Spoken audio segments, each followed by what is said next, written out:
people, united, will never be divided. Latinos, Africans, and Haitians are among the groups facing anti-immigrant sentiment in the U.S. today.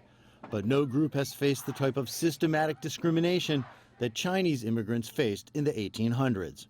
Ted Gong is executive director of the 1882 Foundation. This is the time of the frontier time. We're opening up California, the gold rush and all that is starting, and I think that's something all of us are pretty familiar with. And of course, the attraction of the gold brought people from all over the world, and that included Chinese. So maybe the first large groups of Chinese laborers came during that time. But with stumbles in the economy, the Chinese increasingly became targets of discrimination, described in racist posters as a yellow threat and taking American jobs. The cry soon became, "The Chinese must go." In 1882, the U.S. Congress passed the Chinese Exclusion Act, barring Chinese laborers from entering the U.S. The coming of Chinese laborers to this country endangers the good order of certain localities, the law read. It shall not be lawful for any Chinese laborer to come. No state court or court of the United States shall admit Chinese to citizenship. Gong says the political situation at the time was similar to the current political situation. Economic uncertainty leading to racist, nativist sentiments exploited by politicians.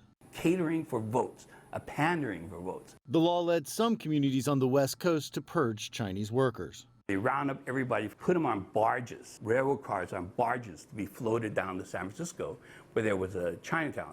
Chinatown being an area where you have a concentration of people where you dare not really attack them. Essentially a sanctuary city. Essentially a sanctuary city.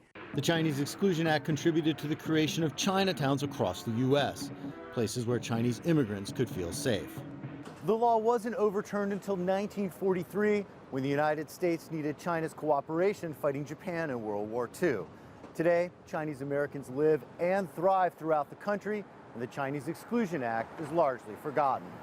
Very few people cite the Chinese exclusion laws to find parallels to things that are happening today, parallels of events that happen and consequences of what happened in those type of laws. Gong hopes that by educating more Americans about their own history, the country can avoid repeating the mistakes of the past. Jim Spellman, CGTN, Washington.